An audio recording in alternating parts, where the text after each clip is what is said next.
wabarakatuh.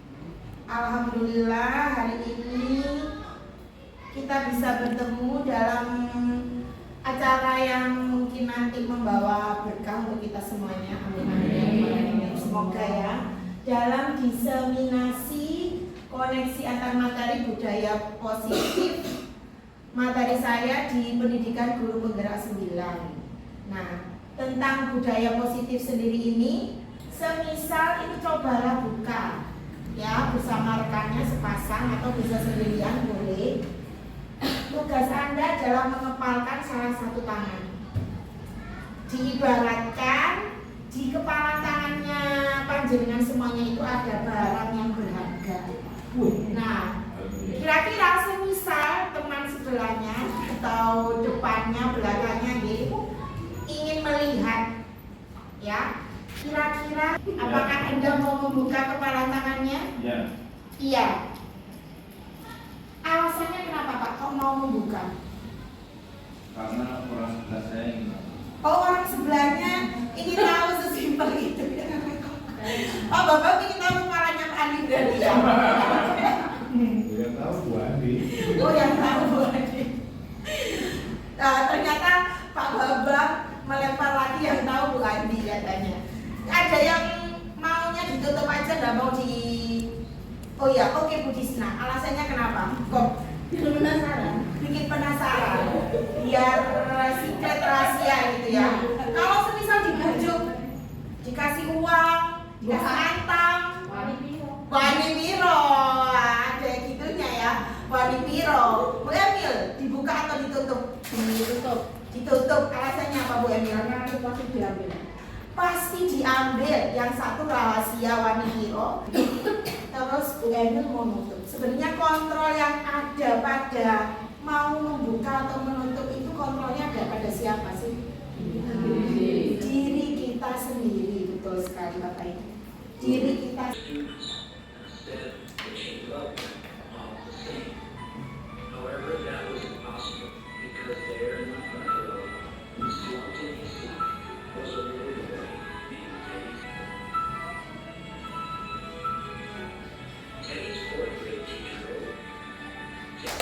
Itu kisah nyata ya, gurunya namanya Miss Thompson dengan muridnya namanya Teddy.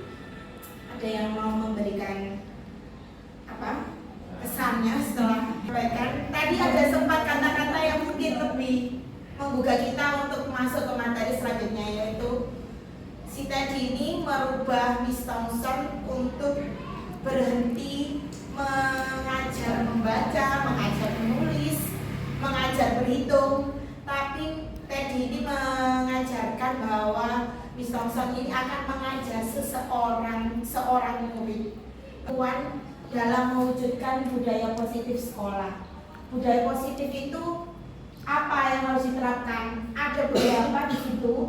Ada disiplin positif, terus memahami motivasi perilaku manusia berkaitan dengan hukuman dan penghargaan, posisi kontrol seorang guru, pembuatan keyakinan sekolah atau kelas, dan penerapan segitiga restitusi anak-anak yang memiliki disiplin diri sehingga mereka bisa berperilaku dengan mengacu pada nilai-nilai kebajikan, ada mandiri yang sesuai dengan profil pelajar Pancasila tentunya. Terus dapat mengontrol diri dalam melakukan segala tindakan. Nah, seperti yang tadi berarti Bapak Ibu, motivasi perilaku manusia itu ada 3 ini. Dalam teorinya untuk menghindari ketidaknyamanan atau hukuman. Jadi motivasi ingin baik biar tidak dihukum, biar nyaman aja, atau biar dapat imbalan karena di kelas saya harus nanti dikasih ini sama bu guru, atau dapat penghargaan atau apresiasi orang lain. Dan yang selanjutnya menjadi orang yang mereka benar-benar inginkan dan menghargai diri sendiri. Apresiasi itu dari luar. Nah, kalau dari yang internalnya menjadi orang yang mereka inginkan dan menghargai diri sendiri dengan nilai-nilai yang mereka percaya. Nah, ini nanti tujuan kita, menumbuhkan motivasi internalnya siswa. Jadi bukan motivasi eksternalnya. Kalau eksternal biasanya kalau takut akan hukuman kan cuma sebentar ya. Nah, kalau yang ini diharapkan bisa jadi budaya, kebiasaan, pembiasaan mereka sehingga termasuk motivasi eksternal. Bapak Ibu, ternyata ada bedanya antara namanya hukuman, konsekuensi, dan restitusi. Kalau hukuman itu sesuatu yang menyakitkan harus terjadi, membuat tidak nyaman untuk murid, untuk jangka waktu panjang, terus korban mendapatkan keadilan, dan murid anak akan tersakiti. Itu kalau hukuman. Nah, hukuman ini dimasukkan dalam identitas gagal, Bapak Ibu, ternyata bukan yang kita inginkan ya. Nah, yang identitas suksesnya yang memotivasi atau menumbuhkan disiplinnya yang tadi adalah malah konsekuensi dan restitusi. Nah, konsekuensi itu adalah kehilangan hak, waktu jeda seorang diri, tapi sudah diketahui masuk akal, dibuat oleh guru atau murid, membantu guru menyatakan peraturan, melakukan peringatan.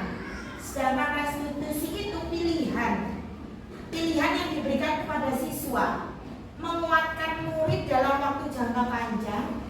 Nah, korban itu tidak mendapatkan keadilan, tapi mendapatkan ganti. Gantinya itu nanti yang akan menguatkan.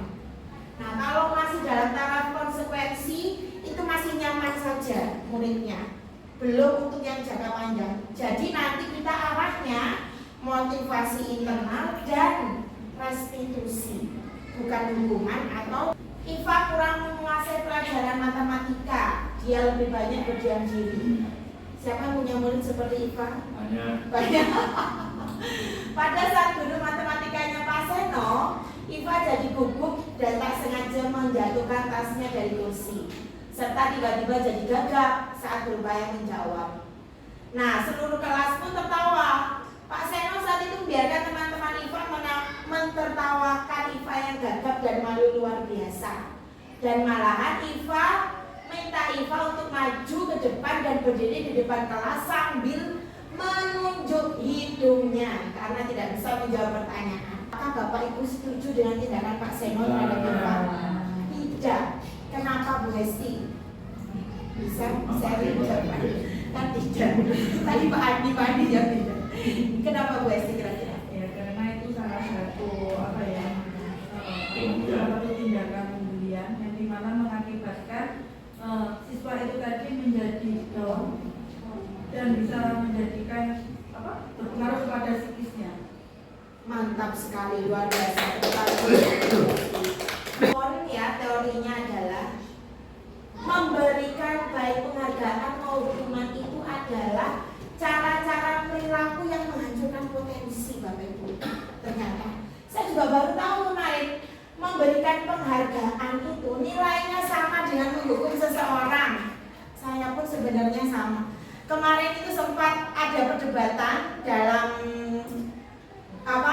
ruang kolaborasi dengan hukuman dan penghargaan ini, karena ada dari kita semua yang sebenarnya memberikan penghargaan, hadiah untuk memotivasi mereka untuk lebih memotivasi teman-temannya juga. Ternyata tidak, Bapak Ibu. Pengaruhnya jangka pendek dan jangka panjang. Ternyata penghargaan efektif itu hanya untuk jangka pendek saja. Terus jika kita menggunakan penghargaan lagi dan lagi, orang itu atau siswa itu akan bergantung pada penghargaan. Tapi memang ada banyak ya. Sekarang misalnya ngasih permen ya hadiahnya, besok anak pasti tanya, hadiah lagi Bu Guru. Gitu. Kadang cepat-cepatan tapi tidak tepat, tidak pokoknya cepat intinya. Tapi nggak tahu dia menguasai atau tidak. Kasihan bagian temannya yang tidak cepat, lambat dan menghukum. Yang pertama, kenapa kok bisa menghukum? Karena penghargaan menghukum mereka yang tidak mendapatkan penghargaan misalnya dalam sistem ranking. Mereka yang mendapatkan ranking kedua akan merasa paling dihukum. Kurang sancrit mana dari situ, gitu kan? Apalagi yang nggak dapat ranking. Nah, apa kita bisa mengontrol murid? Tidak. Kita tidak bisa mengontrol orang lain. Saya tidak bisa mengontrol Bu Sofi untuk membukakan kepala tangan saya. Tapi yang saya bisa lakukan adalah saya sendiri yang bisa mengontrol diri saya sendiri. Jadi untuk penghargaan yang pertama ini, ternyata penghargaan itu menurunkan kualitas Bapak Ibu. Artinya kalau sudah penghargaannya permen, besok minta yang lebih dari permen. Kalau enggak, ya kok enggak ini sih. Gitu. Artinya kualitasnya turun, ya kan? Nah, penghargaan menurunkan kualitas seiring waktu. Penghargaan merusak hubungan. Benar nggak Bapak Ibu? Betul ya.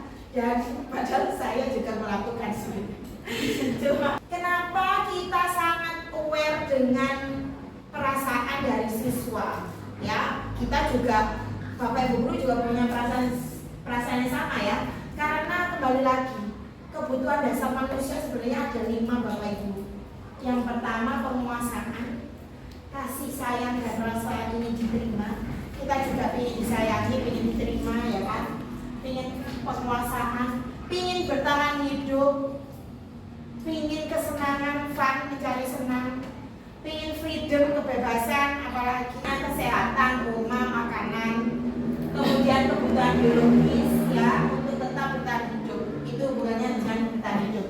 Kalau dengan anak-anak siswa berarti makanan ya, arahnya ke makanan, minuman, rasa ingin disayang dan diterima. Nah ini biasanya lebih banyaknya ke sini arahnya. Kenapa? Karena butuh diperhatikan ya. Ice breaking dulu yuk. Silakan berdiri Bapak Ibu. Matur Bu. Ya wes di situ aja. Bu Nina enggak apa-apa, tahan dulu aja enggak apa-apa. Ayo bersama Bapak Ibu.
Sebenarnya siapa tadi yang mengontrolkan diri kita sendiri? Kebetulan kita sebagai seorang guru. Nah, perilaku kontrol seorang guru itu ternyata teman-teman ada 5.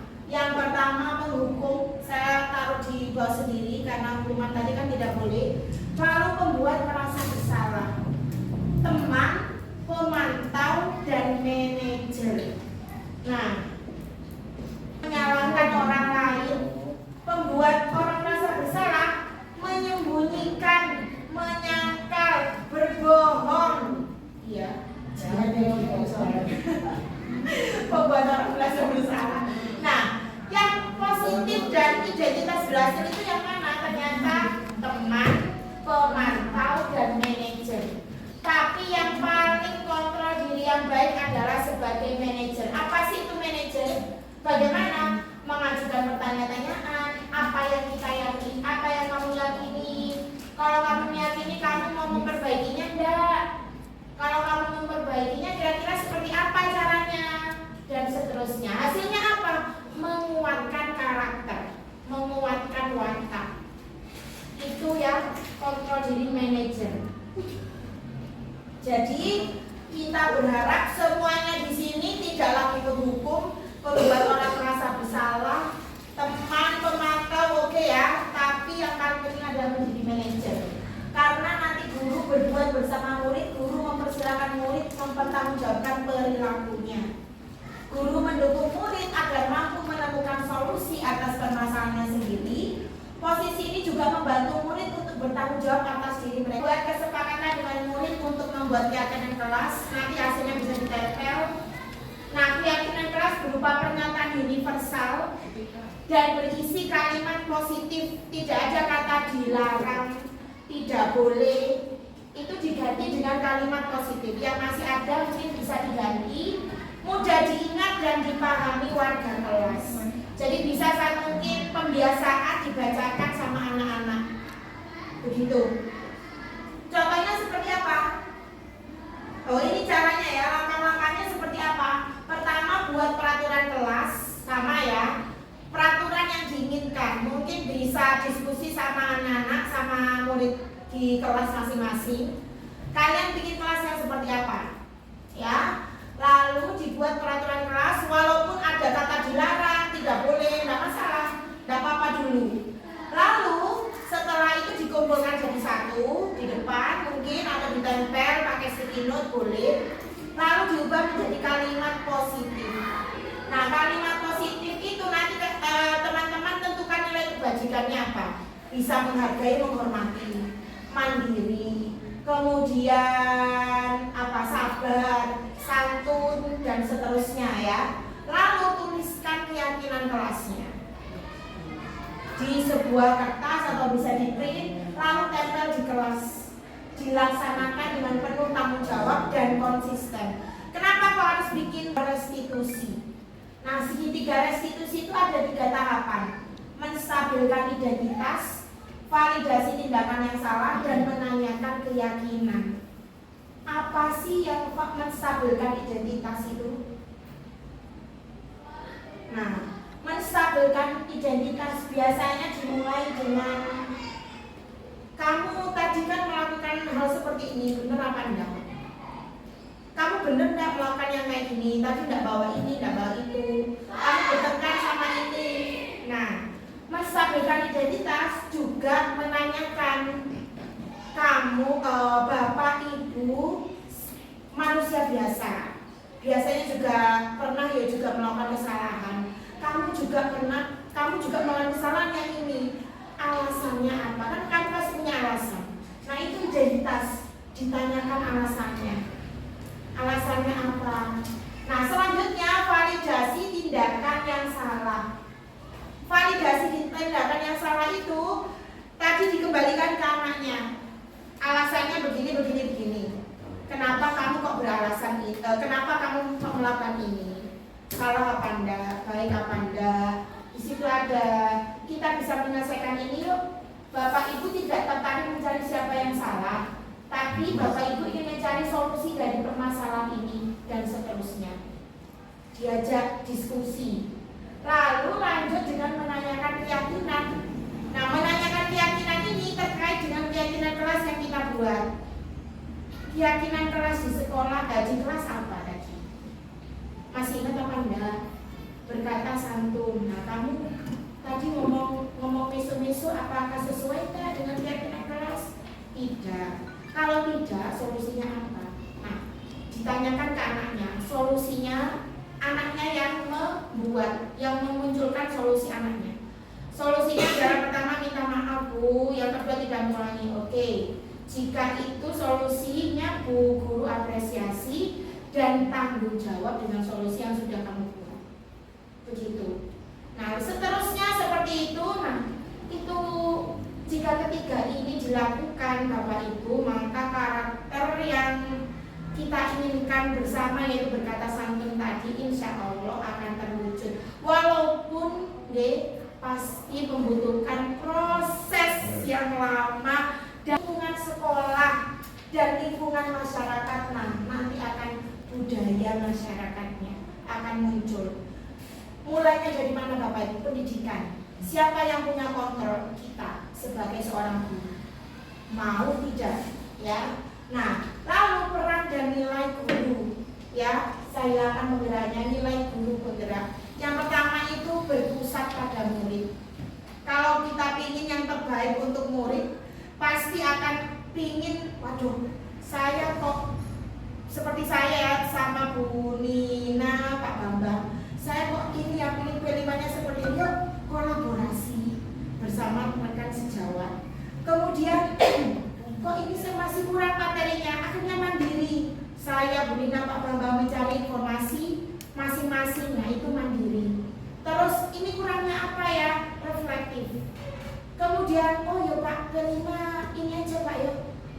gimana nanti dibuat desain ini inovatif. Nah, dari berpusat pada murid akan muncul peran kita sebagai guru itu, yang lain itu akan muncul. Reflektif, mandiri, kolaboratif, inovatif itu akan muncul. Peran guru itu cuma 5, tapi memang berat. Tapi tidak ada kata berat kalau kita mau usaha. Untuk siapa? Ya untuk murid kita, siapa lagi ya? Murid kita juga tidak hanya murid di sekolah, tapi di dalam rumah juga murid kita, yaitu anak-anak kita, bakal calon anak kita. Nah, visi guru kita yaitu visi sekolah ini ada ya, sudah ada visi kita. Terwujudnya lulusan yang beriman ini sudah merangkum semuanya. Kemarin tinggal tambahan sekolah saja, mungkin bertakwa, berkarakter cerdas, menguasai iptek, berbudi pekerti luhur, cinta tanah air dan berbudaya lingkungan. Ya, pinginnya murid seperti itu, makanya kita ayo mulai dari sekarang wujudkan budaya positif setidaknya di kelas lalu sekolah kita. Nah, budaya positif. Budaya positif ini yang tadi ya dapat terwujud dengan mendorong kolaboratif antar warga sekolah dengan adanya keyakinan yang tadi kita buat. Demikian Bapak Ibu. Kira-kira siapa sih di sini yang tidak mau muridnya mempunyai karakter yang baik? Tidak ada kan?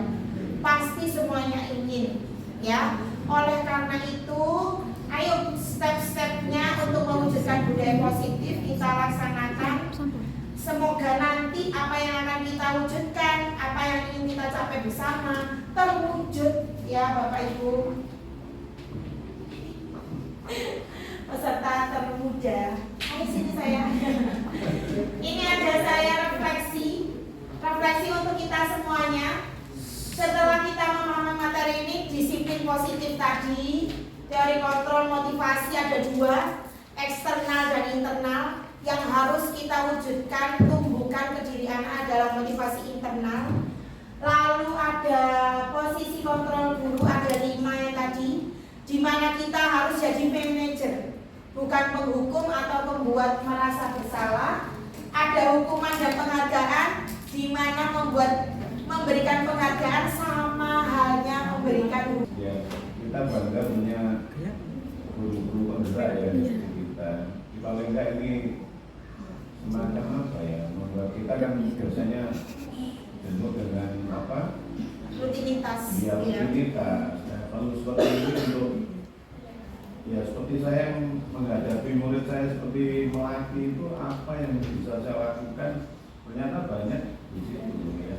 Sehingga paling enggak seperti segitiga restitusi dan sebagainya, memang kita harus posisi kontrol guru ini sangat perlu ya. Iya. Sehingga kalau kita menanamkan katanya guru ini, kalau gurunya mau kepingin muridnya berkarakter ya gurunya juga Harus berkarakter. Nah, Terima kasih. Close dulu untuk Pak Bambang. Satu lagi nggih.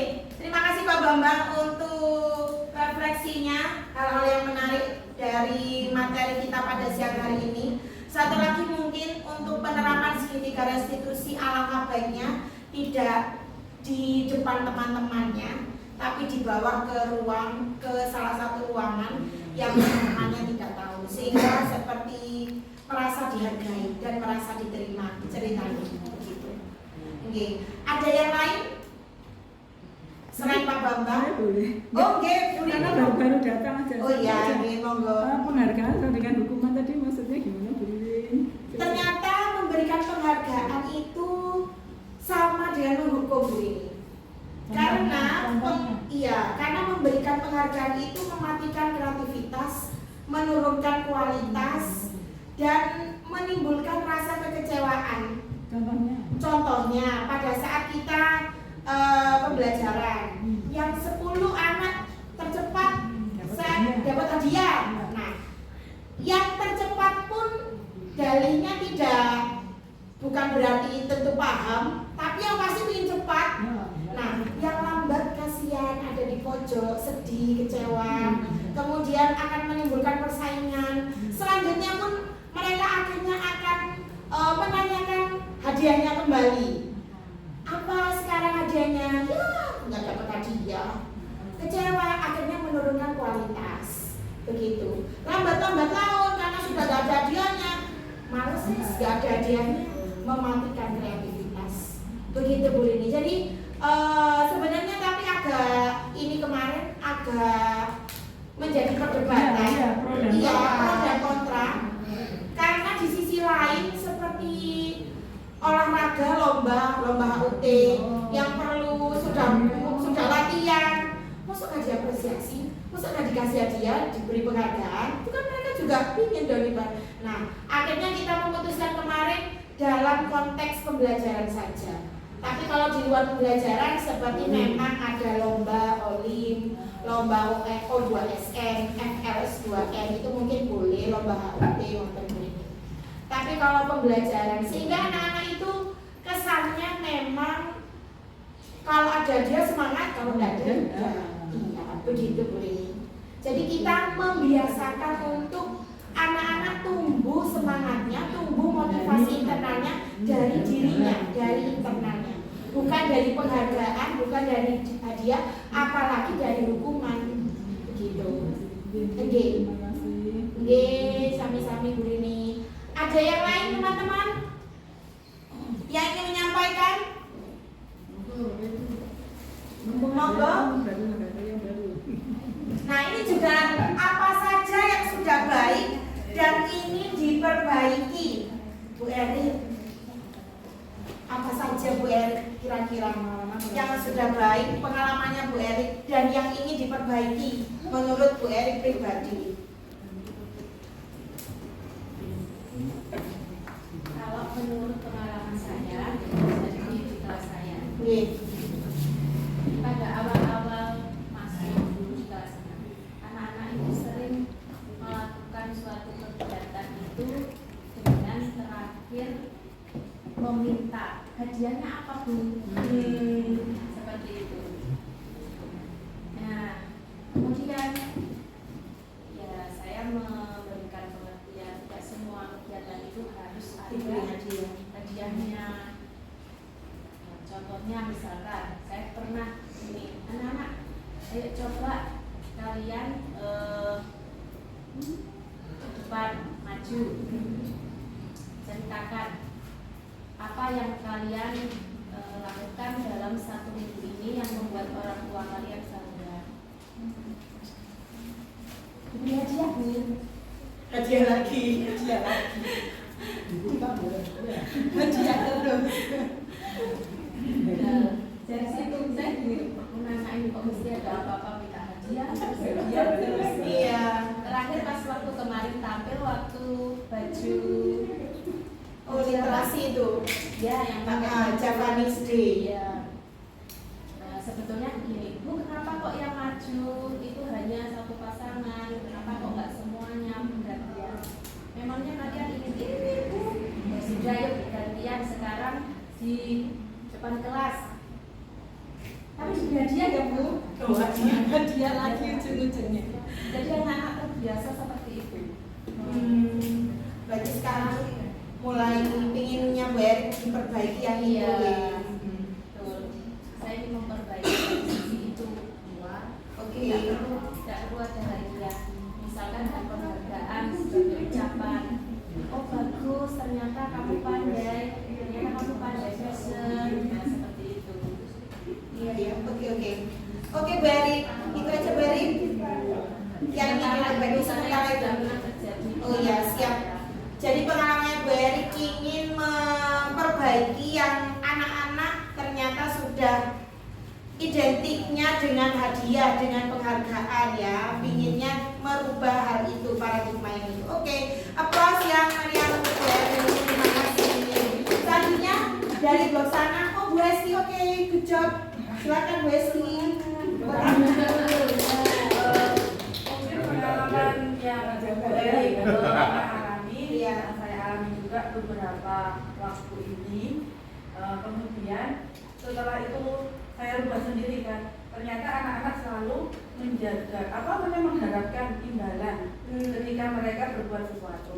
Nah, ketika itu saya mengatakan bahwa tidak selamanya dalam menjawab atau berbuat apapun kita akan mendapatkan imbalan. Betul. Saya bilang seperti itu. Namun setelah itu saya terapkan beberapa minggu, itu anak-anak yang benar-benar lempeng-lempeng aja, paling yang jawab hanya 1, 2, 3 anak. Kemudian saya sudah, ya istilahnya guru pasti ada titik frustasinya ya. Iya, Padahal betul. materi ini sudah diulang-ulang sampai 3 minggu berturut-turut. Namun mereka masih belum bisa menangkap. Yang menangkap itu hanya 10 anak, sisanya ngeblank. Akhirnya saya pacu lagi dengan reward. Nah setelah saya pacu dengan reward, semua angkat tangan seperti itu. Yang ingin saya tanyakan, apakah boleh dalam sesekali waktu kita memberikan reward kepada anak-anak ketika kondisi di kelas itu memang sudah benar-benar tidak bisa dihidupkan kembali? Oke, itu juga sama seperti, makasih Bu Esi ya pertanyaannya ya. Tepuk tangan dulu untuk Bu Esi. Itu sebenarnya kemarin sempat ditanyakan oleh salah satu CGP dari kota Tulungagung, kota lain ya, saat ruang kolaborasi berlangsung. Sebenarnya penghargaan ini kan juga kita tidak melakukan setiap hari kan, tidak setiap minggu juga, tapi ada momen di mana memang kita perlu si reward ini keluar begitu loh untuk memotivasi siswa. Itu apakah boleh? Kalau menurut yang disampaikan oleh ibu dari pemateri, ibu instrukturnya itu memang tidak boleh Bu Esti. Tidak bisa, karena kembali lagi sifatnya adalah penghukum. Ya, penghargaan itu penghukum. Tapi kembali lagi di lapangan itu teori ya. Tapi kalau di lapangan saya ngobrol juga saat kemarin Loka bersama teman-teman membahas yang hukuman dan penghargaan. Terus ini gimana? Ya mungkin sesekali boleh, sesekali aja, tapi tidak semuanya. Karena pada saat itu kita kan memang butuh anak-anak ini termotivasi kembali lagi ke yang tadinya blank, kembali lagi ke depan, gitu. Cuma memang harus kita tahu bahwasanya penghargaan itu tidak boleh. Jadi itu sebagai kontrol gitu loh, sebagai kontrol diri kita sebagai guru. Oh, nggak oleh, yowes gitu. Mungkin kita akan cari cara lain. Kalau semisal memang buntu, kayak Bu Esi tadi ada titik, sudah di titik frustasi yang paling tinggi, puncak pegunungan Himalaya tertinggi. Ya sudah, oke, berarti reward dulu, ya. Kan namanya pembiasaan ya, namanya kita berusaha untuk mewujudkan budaya positif karakter. Tidak akan semulus yang seperti kira teorinya ini habis ini itu, habis itu ini lagi, itu tidak bisa. Jadi kita pelan-pelan Bu Esti untuk merubah itu pelan-pelan. Tidak apa-apa kalau saya begitu Bu Esti. Oke, terima kasih Bu Esti. Yang lain monggo. Oke, Bu Nisa, silakan. Saya ingin memberikan Pernyataan. pengen pemikiran saya kan Iya. tadi reward itu pasti bentuknya berupa hadiah. Ya. Kalau di kelas saya anak-anak itu motivasi karena nilai temannya lebih bagus dibanding nilainya sendiri. Jadi biasanya setelah saya berikan materi, anak-anak itu pasti saya berikan soal, tadi 2 soal atau 3 soal untuk memvalidasi bahwa anak ini sudah paham atau betul, atau belum. Jadi waktu saya kasih soal 2 soal gitu, nggak semua anak kan pasti paham tentang materi yang sudah diajarkan. Nah, ketika saya suruh maju satu-satu, misalkan si A, saya koreksi betul, dapat 100. Nah, temannya ini nanti maju, ternyata ada jawabannya dia yang salah. Nah, otomatis kan saya kasih feedback, ini masih salah, ayo dibetulkan lagi. Nah, dia termotivasi karena pengen dapat nilai 100 itu tadi. Jadi rewardnya bukan hanya berupa hadiah, tapi karena termotivasi nilai yang bagus itu tadi. Nah, itu sudah saya terapkan ke anak-anak, ternyata motivasinya tinggi. Karena mungkin kelas rendah ya, jadi kalau misalkan dapat nilai 100 itu kebanggaan. Karena 2 soal saya suruh buat kalimat perintah. Nah, kalau anak kecil bikin kalimat itu kan susah sebetulnya ya, karena logikanya belum berkembang. Nah, kita nggak seru juga. Kalimatnya juga sudah sesuai, bakat 100. Terus ada anak lagi maju, dia kurang ada seru. Saya kasih nilai cuma 80. Akhirnya dia, waduh, kok cuma 80. Terus saya bilang kalau nilai 100 jadi harus seperti yang temennya, harus ada tanda serunya.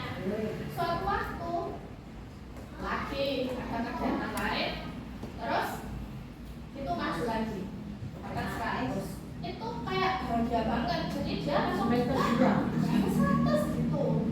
Jadi reward itu tidak selalu apa Iya. tapi motivasi apa nilai yang didapat. Iya. Betul. Oke. Tepuk tangan dong ke Bu Nisa. Jadi sharing ya ini Bu Nisa tentang pengalaman di kelasnya. Jadi rewardnya mungkin saya ini diganti dengan kata-kata motivasi ya. Kata motivasi, kemudian hasil dari temannya juga dijadikan motivasi. Jadi motivasi internalnya sudah muncul. Motivasi internalnya apa dari saya tadi? Pinginnya dapat 100 tadi itu. Dengan otomatis dengan tentu saja dengan usahanya sendiri. Nah, itulah yang dicari, munculnya motivasi internal. Nah, motivasi internal ada motivasi tadi ada 2 ya, teman-teman. Eksternal dan internal. Yang kita cari adalah yang internal untuk mewujudkan karakter positif. Budaya positif ini. Begitu nggih, terima kasih. Judulnya batu. Belum satu sampai itu kudu patung ke perengkalan kotoran itu berengkalannya damlum Tembok. dikritik nggak bisa guru dikritik bukan batu bongkar Bongkahan. oh ya bongkahan lah iya Bongkahan. Orang butek ya. Ya, tepatnya bongkahan. Saya ralat bongkar. Ada judulnya baru. Ada bongkahan, banyak orang yang melewati, ya.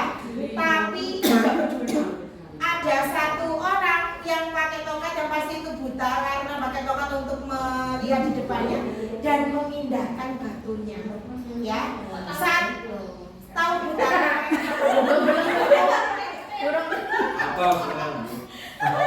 Belum tentu. Kalau saya kira ya mainan nonton ya ada. Tapi nggak buta. Memang benar murid akselerasi ya. Tidak bisa dibohongi. Lalu hanya dia yang mau memindahkan batu. Saat memindahkan batu, manfaatnya juga banyak untuk semua orang. Nah, sama kayak ini, siapa saja mengangkat sebuah batu dari jalan akan dicatat untuknya suatu kebaikan. Dan siapa saja yang dicatat untuknya suatu kebaikan, maka dia akan masuk surga. Amin amin ya rabbal alamin. Semoga kita akan menjadi salah satu bagian dari yang masuk surga. Yang dicatat kebaikannya bukan hanya memindahkan batu dari jalan, tapi menyelamatkan satu persatu murid kita dari keterjatuhan, keterpurukan karakter yang buruk. Semoga kontrol itu ada pada diri kita tadi, yang mau membuka atau menutup tergantung kitanya. Ya, Anda mau ya lakukan dengan sepenuh hati dan konsisten serta tanggung jawab. Kalau tidak, dipus, ayo ya, karena lingkungan kita, budaya positif kita, siapa lagi kalau bukan kita. Generasi penerus Indonesia ada di tangan kita. Ini generasi penerus Indonesia, ya. Kita harus berbuat sesuatu untuk masa depan mereka. Terima kasih teman-teman, Bapak Ibu, guru-guru hebat, Bu Rini kepala sekolah hebat. Terima kasih untuk Sawo Jajah 1. Semoga kita bisa, ya, walaupun jalannya panjang, tetap bergandengan tangan, berkolaborasi, inovasi, mandiri, reflektif, ya. Insya Allah, semangat, ya. Pagi kami butuh apa? Kerjasamanya Pak Andi untuk kegiatan semuanya. Ya. Oke.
kelas hampir mirip dengan kesepakatan kelas yang sudah kita buat ya, cuma kita perbarui biar lebih fresh kelasnya.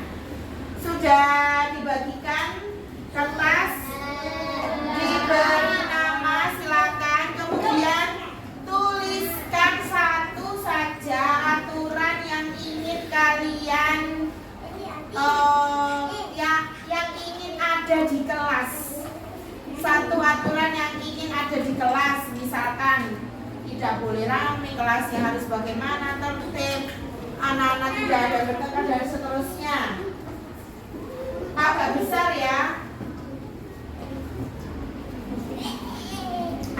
Kemudian beri waktu 5 menit ya. Agak besar nulisnya, besar. Gak usah, satu aja, satu.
Tidak boleh memukul teman, tidak boleh membuli teman, tidak ada permusuhan, pertengkaran, tidak ada suara saat pelajaran, menggunakan berbagai alat sebagai bahan pembelajaran, melakukan banyak praktek, kelas harus bersih selalu, tidak boleh rame, tidak boleh rame, kelas menjadi tertib, tidak membuang sampah sembarangan, tidak. Kalau tidak boleh bullying, berarti apa kira-kira kalimat positifnya? Menyayangi teman. Menyayangi teman. Kalau kelas harus bersih, menjaga kebersihan.